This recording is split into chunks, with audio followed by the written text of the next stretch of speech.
Alright, I want to make a quick video here. Got this valve cover off. Had this whole engine apart. Changed the rings. And as you can see, there's a new head gasket. And that engine is a 5E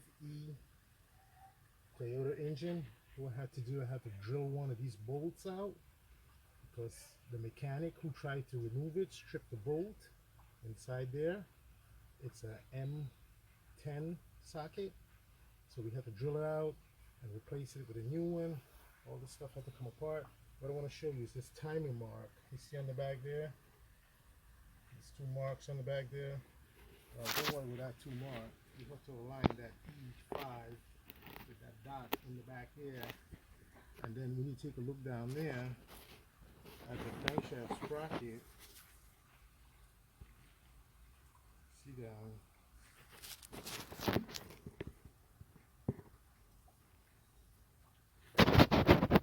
You see where that flat spot is? That's where you want the timing mark on the crankshaft. Because this here is not a distributor. It's not a distributor amongst the side here. What we have is this coil pack. See this coil pack?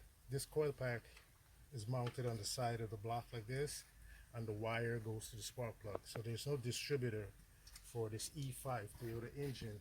And like I said again, on the timing down there, needed in that vicinity. The computer is going to correct the timing.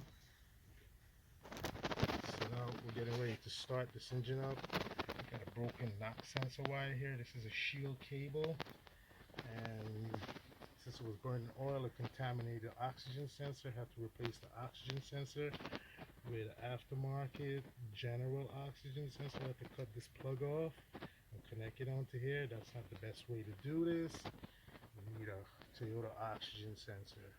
So now I'm in the process of replacing that valve cover on here and starting the engine up.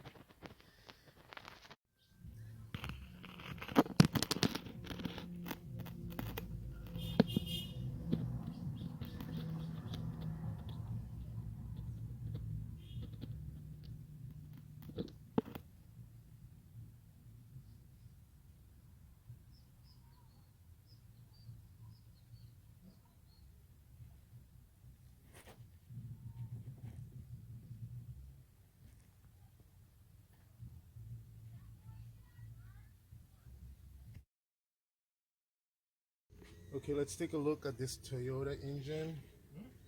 It's 5EFE. As you can see, it has a coil pack. There's no distributor here. So when we're doing the cam timing, you want to align those two dots. You see right there? You got a fat one on this side, and then you got two small one on the other side. Those two camshafts have to be aligned like that. The lobe has to be pointing like that. Now you want to come to the front here, and when you're going to align that hole that says 5E right through there in the back, and then you have to go down to the crankshaft pulley. Okay, so this is a difficult part to really see. If you notice the notch on the pulley in the back there, those two notch has to align with the 0 mark on the cover. I'm pretty sure you can see it. See, it's right there. The camera is so small, can't even fit in that area.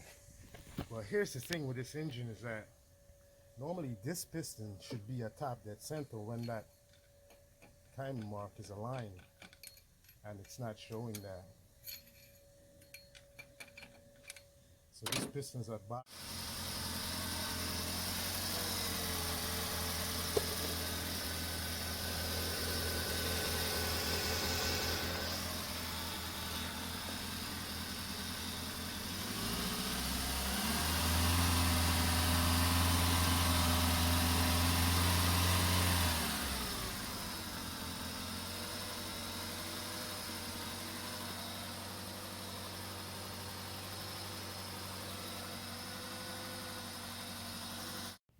Dip the thing out.